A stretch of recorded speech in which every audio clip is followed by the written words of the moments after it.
Buddy, so I'm carving a wax today, and I just thought, my wife and I have been over to Europe twice and to different places, and every time we seem to visit the Vincent van Gogh museums.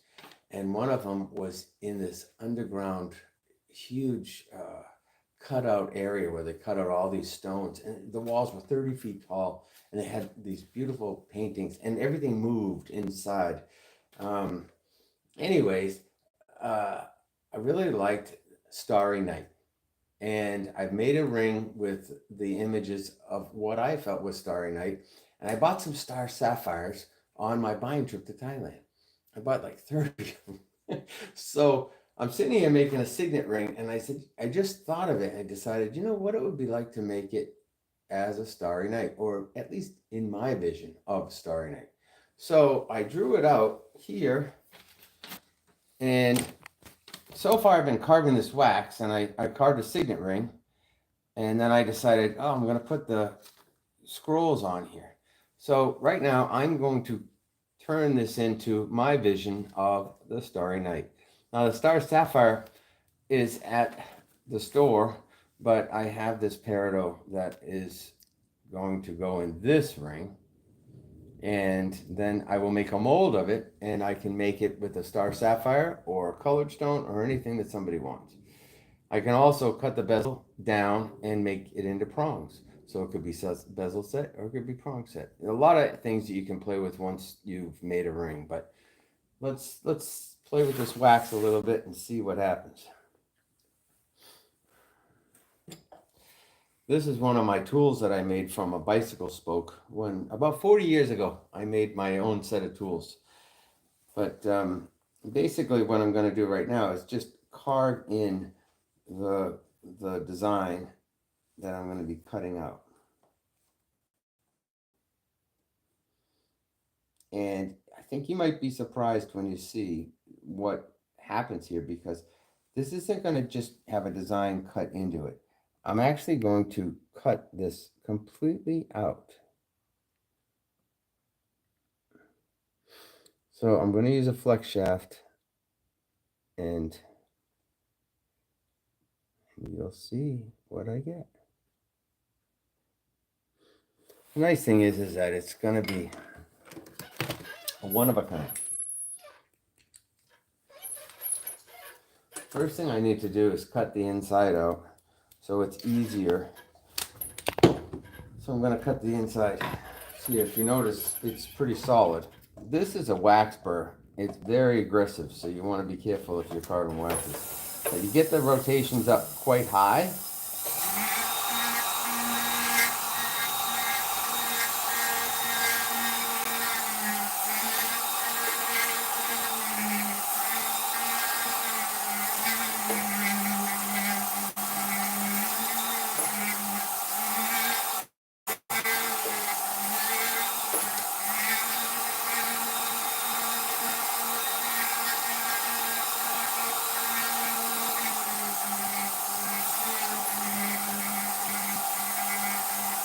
Now, if you cut too far on a wax, you can actually look under a light and see if there's any thin areas. If there are, then you can just heat it up and fill it in.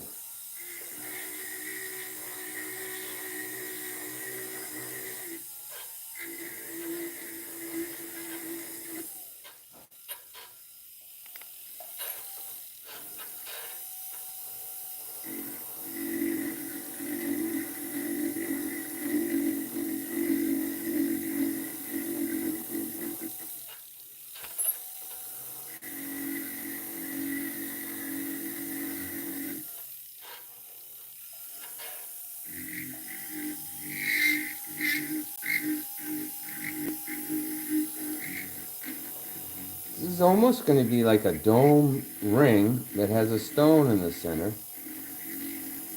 and it has a scroll design on both sides.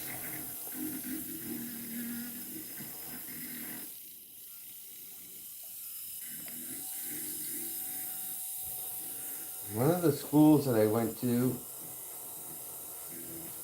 in the past 20 years or so was sculpting. I studied sculpting at the Quinn School of Art. And sculpting, basically we are making a miniature sculpture. But one of the best parts about that class, or one of those classes that I took, was the word elevation. And elevation is fantastic. And that's one of the problems. You see a lot of jewelry that it's just flat. It's just a flat pendant. It has no elevation to it.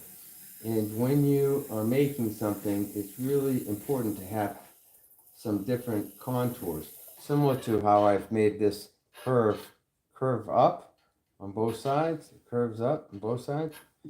Now we're going to go ahead and cut through the top and start cutting out the design. But there's so much more to it. Once you'll see.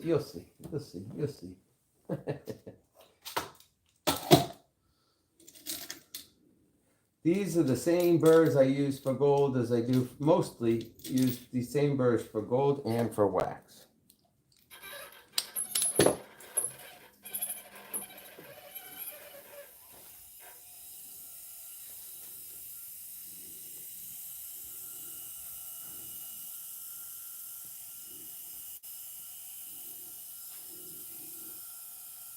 Now let's say you're doing this and you have a problem, or you don't like it. In wax, you can just fill it in. Start over again.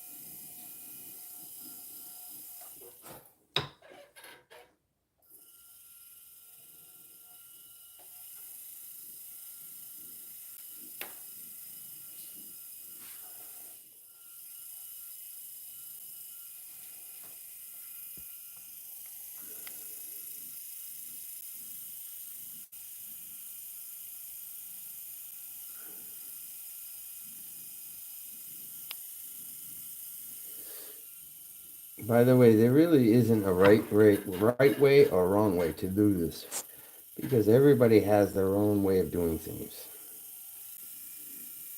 So some people could say, he's not doing it right. Well, guess what? I am for me. And that's what you can say too.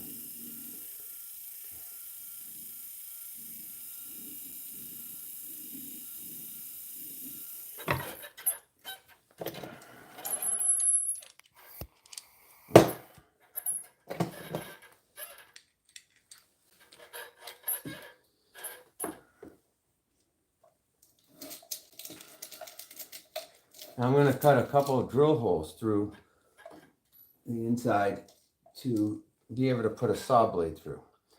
And the reason why I want a saw blade through is so that the hole is, it's not a big hole. I can always make it bigger, but I don't want to make it too big.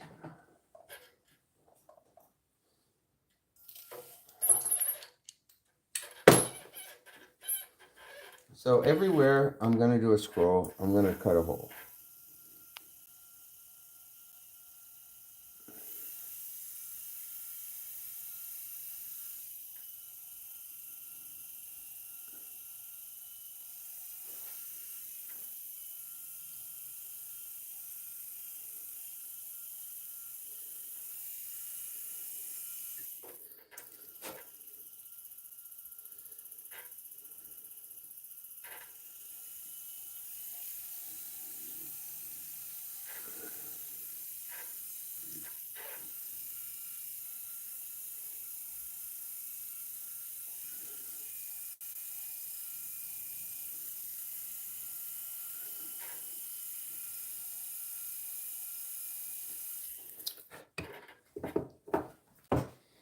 All right.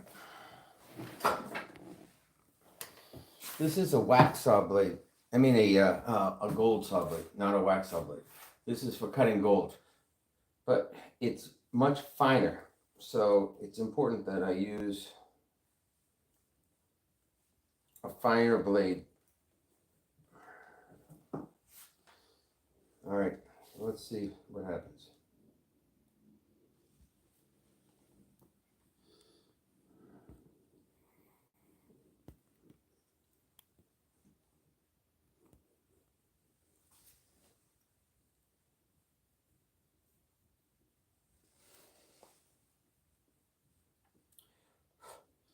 I'm trying to keep the saw perfectly up and down, perpendicular. It's so that we don't have any angles. I'm turning the wax. I'm not turning the blade.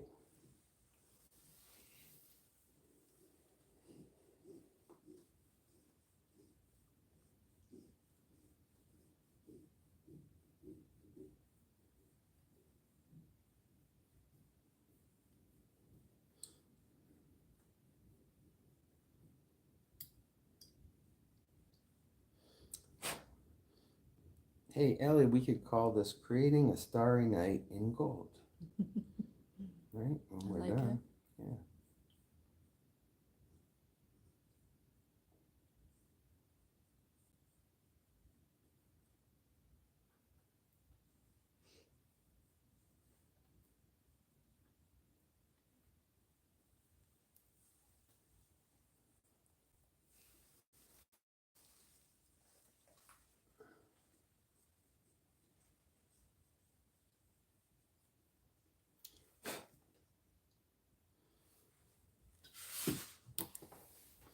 So, you see the first one?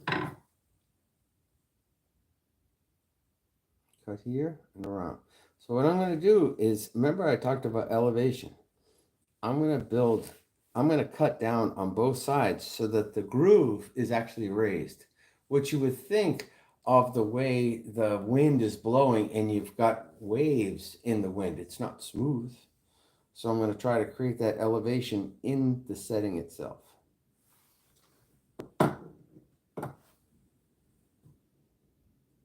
There's that word, elevation.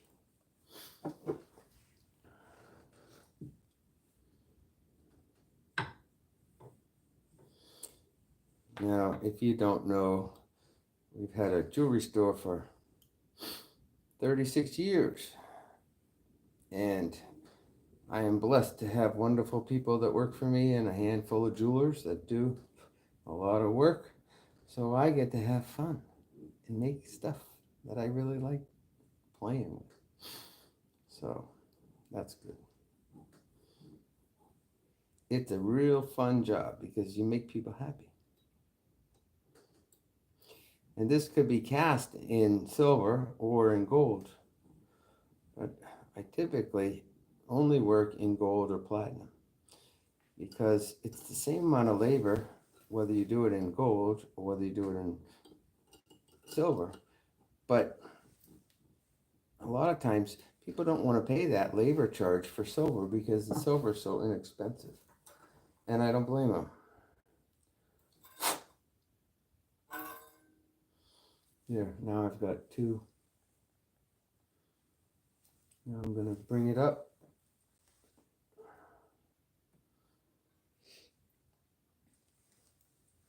And I'll be done cutting out on one side already.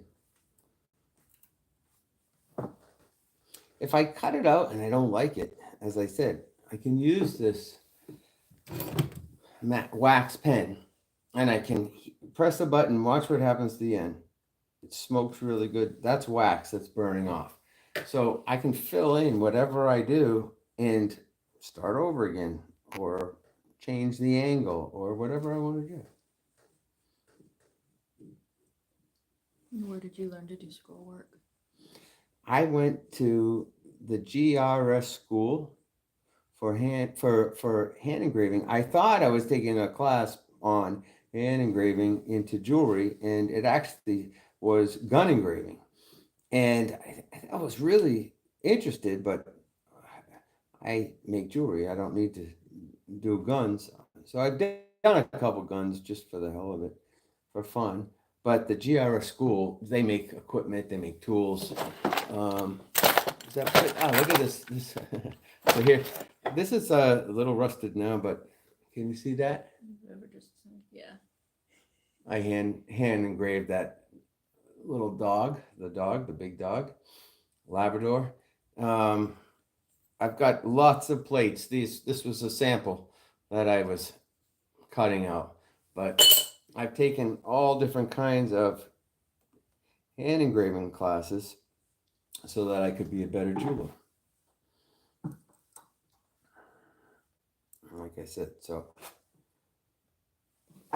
the goal is that you can see what's going to happen, what this is going to turn into before you've done it. And I can see this as clear as day, which is pretty awesome.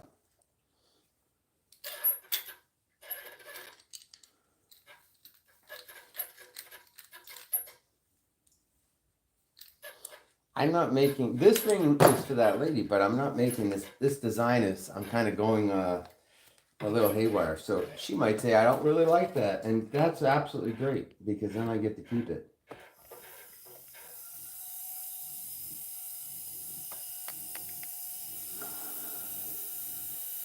So right now what I'm doing is I'm recessing the areas around those lines that I cut in. I want that wind effect, that swoosh effect of the air blowing like the starry night.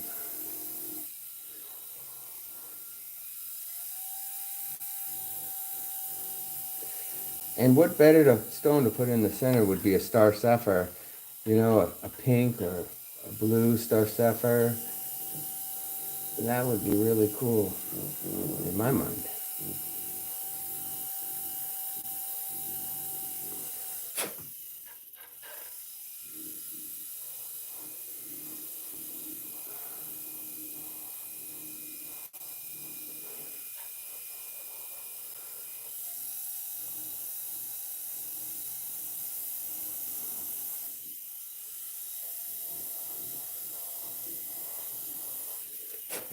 It looks kind of rough.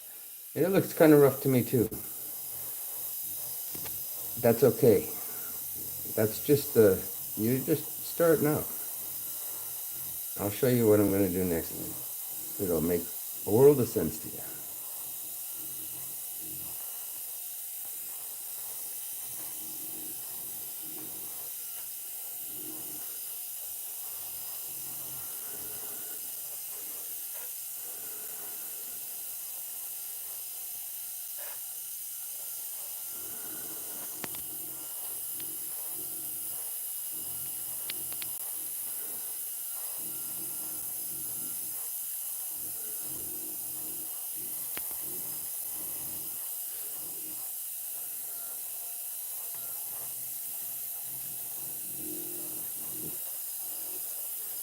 I'm pulling up to the top, if you notice. It's where that wind is going to break. Right up to the top.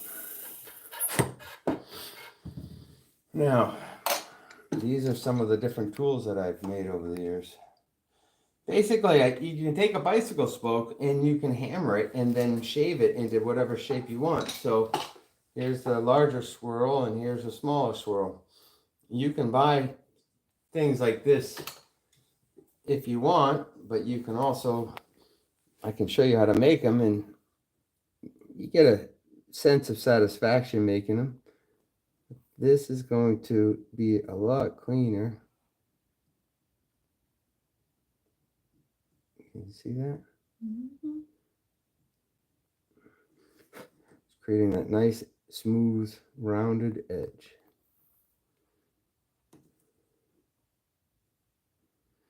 Anything that you carve in wax is cast into gold.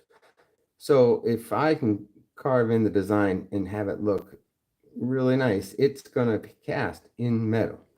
And I can make a mold and cast it into any metal. So I could do it in silver as well if somebody wanted it in silver. But that's not the point. The point is you want it to be as clean as possible, because once it's cast, it's a lot harder to clean this up in gold, or it takes a lot more time. Why do you carve instead of just use CAD? Why do you read a book instead of listening to it on audio? For the joy. This is like a painting. I'm creating a sculpture that no one's ever done before. Imagine trying to to explain how I feel and what I want to a CAD designer, and then they get to have all the fun. They get to do it all. I'm doing this myself, and I'm enjoying the hell out of it. I do agree. There's definitely fantastic CAD designers, but I'm a goldsmith. You know, we've won 18 national design awards by doing it ourselves. No CADs. Now, I don't have any problem with CAD, but if I can't do it, then I'll have to have CAD do it. For right now, I'm enjoying doing it. Making something from nothing.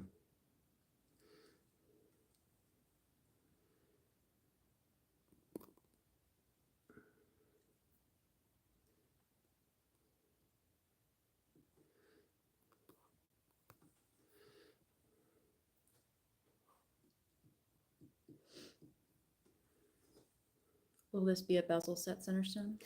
It will. But if the stone was larger, see, the stone will fit in right like that. Bezel set. But if the stone was larger, I could add prongs, or I could cut down the bezel, cut down part of the bezel here and here, and here and here, and create 4 prongs. Or I can add 4 prongs, or I could lower it down and put a flat stone in it. There's a lot of things I can do with it after the piece has been created.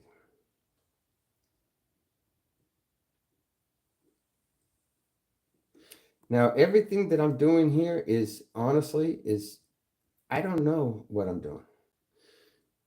I'm not. So now I'm cutting this and I swirled it, trying to create a little bit of a swirl, which is what wind does. Wind doesn't go straight; it swirls. It's pretty cool. Marquetta said that it's beautiful. Thank you. Thank you. Now, just cracked right here. I see a line that just cracked, and on the bottom I broke it, but that's okay. These are easy to fix. You see that crack right there? Mm-hmm. See, that's why my finger's inside. I'm trying to hold it as still as possible. But those kind of things are very, very easy to fix. So I just gotta be gentle.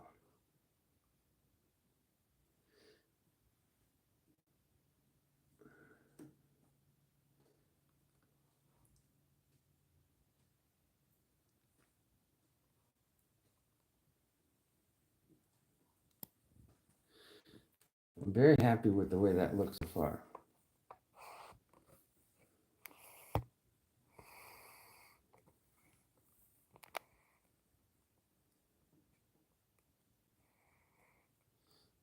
I'm trying to go a little deeper. If you ever looked at a dime, just took a dime out of your pocket and you look at the face, it's incredible how much detail is in that slight little elevation. That's why I talk about elevation a lot, because those little changes can make a world of difference.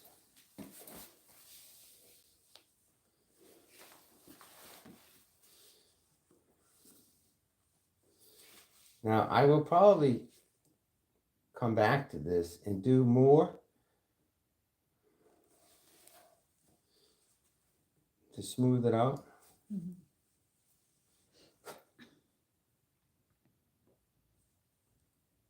But let's go to the other side. Look at that. That's so cool. That's going to be great. These swirls are intertwining. Really pretty cool. What are you trying to replicate again with this ring? I think of Van Gogh and Starry Night, which are the swirls.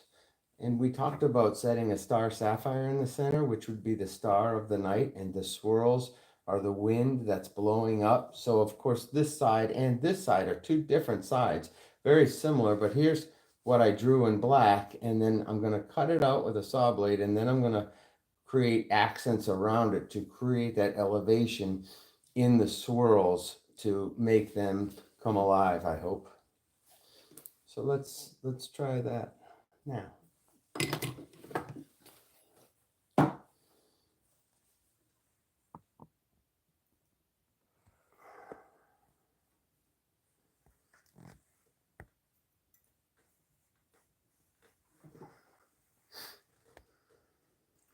I mentioned earlier when I'm carving the wax, I don't change the saw blade. I don't move the saw blade. I try to keep the saw blade straight up and down and turn the wax. It's just like hand engraving. You do not bring your elbow out and try to turn. You turn the piece and keep your arm still all the time. That stability, you're going to get a better line. You're going to get better everything. So I'm holding here to hold it down.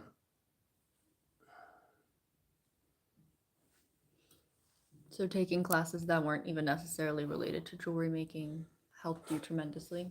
Yeah, I mean, I think I've taken wood carving, I've taken stone sculpting, I've taken clay sculpting, I've taken stone setting, advanced model making, hand engraving, multiple different hand engraving classes. I had a guy that brought over a gun and asked me if I could practice on his gun.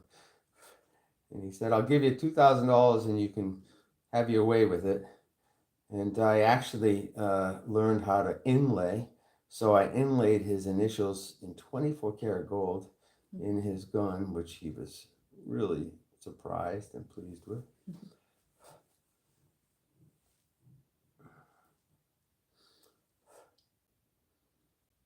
What class do you think has helped you the most with jewelry making? I think that as far as I really like sculpting, and what I'm doing right now is a miniature sculpture, right? It's a sculpture that you could hold in your fingers. And I know that somebody asked me about CAD earlier, and why not just do it with CAD? But it's just the same as what I said earlier about reading a book. You know, you could read, you can listen to it on tape. My wife loves to read. She reads every single night. And I'm not a big reader. I would rather put it in my ears and listen to it as I'm doing something like this. We're both learning, just in a different way. Did I answer that question? So you really like to put the art? I like to do it by hand. Until I can't do it anymore. But you know what? This is fun. During COVID, I had a tree stump in the backyard, and I carved a fox, and now the fox oversees the backyard. People come and say, "Do you see that fox? You have a fox in your backyard?" And I said, "Yeah, let's go look at it." And it's a sculpture. And I had never done a tree into a sculpture, but it worked out really well. And today is my wedding anniversary. So I can't be doing this all day. So I'm going to get done a little bit more today, and we'll pick this up in the next day or two. We'll pick this up on Thursday. How's that, Ellie? Yeah. On Thursday, you guys can, if anybody's watching, anybody cares to watch, I'll finish this on Thursday and let people be the judge. You can tell me whether I did a good job or whether you think I should have let a CAD drawing been done. How long does it typically take you to make a piece similar to this? Well, like I said, it's like a good book. So it might only take, to carve the base part of this wax only took about 45 minutes. But this might take me another 2 hours because I'm having fun with it. You know, and I mean, the people charge, you know, oh, it's gonna, you know, I'm gonna charge by the hour. But I may tell somebody I'm charging you for an hour's work. But if I put 5 hours into it, that's because I chose to do that. You know, it's like the fun of creation. So I don't, you know. So that ring on the other side just broke on me. So let's see if I can find the piece that broke, and I'll show you how fast you fix it. Here's the piece that broke. It just broke off right there where I said it was cracked. So this is how you fix it.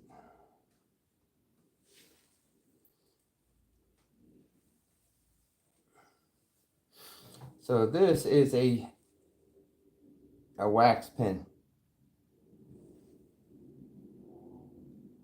And it is fixed in the one spot. What I'm going to do is I'm going to add a little bit of buildup wax. This is phenomenal wax. This is Perfect Purple. It's called Perfect Purple by Kerr. If you ever want to carve wax, this is the best stuff in the world. Let me show you what it does. It's buildup wax. So you can add, and just notice it adds a buildup layer on the top. So this is going to structurally make it stronger. Now I will sand it down later on, but why not leave it stronger so it doesn't break again?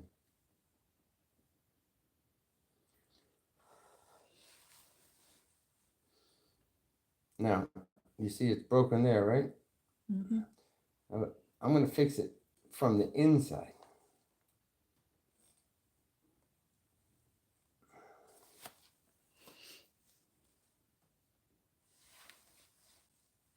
You want to line it up as best as humanly possible.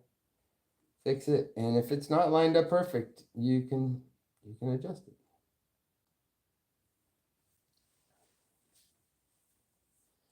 But earlier I had mentioned this had cracked. So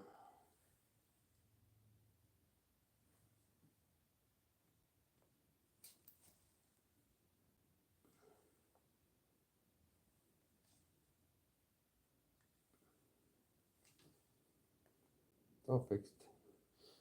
Not all fixed, but I can start working on it again.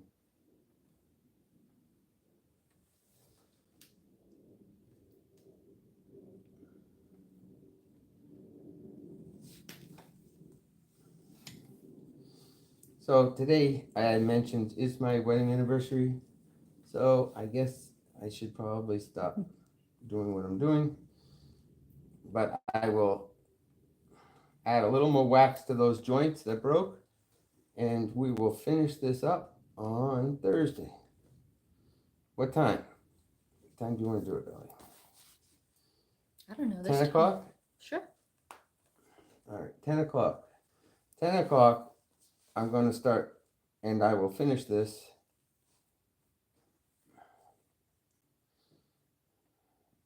And that'll be good. So that's back to normal, both sides, and I need to start carving in the design. There is a trick that's going to make this all look really smooth when I'm done, and you better stay tuned for it because you won't want to miss how to do it. You'll be surprised. Before we go, why don't you just let people look at the wax pen and maybe explain it once more? Got a couple new people on asking what you're using. All right, the wax pen. Yeah. All right, this is a Wax Max pen, and you can get it from companies like Stellar Settings or Rio Grande. And this wax is the purple. It's Perfect Purple Wax by Kerr. It's buildup wax. It can go on any other wax that you're working on, but you can actually put a layer on. You can heat it up. You press the button, you can heat it up, you can lift up some, and if I wanted to, I could put it on here, and I could put another piece on top of that, and another piece on top of that, and all of a sudden I've got a whole prong. It builds up. So if a wax ever breaks, which it broke right here, and both sides here and here, I was just able to fix it, and then I tacked it with this buildup wax. I'll clean that up later on. You won't even notice it. You might notice in color because it's a purple instead of a green, but it actually, that color difference helps you to make sure you've filled the seam completely, things like that. So I'm working on that. I'm working on this ring for another customer. And this is a project that actually is something for somebody. And this one, it was a signet ring. Now I'm kind of making it my own. So this is going to be, I hope it's going to resemble the Starry name. When it's all done, you'll have to let me know your thoughts. So that's it. I'll cut it out tomorrow, finish it all up, and clean it up, and then we'll cast it into gold. Thanks for tuning in. I hope you enjoyed this little bit of information, and we'll go from there. Take care. Bye-bye.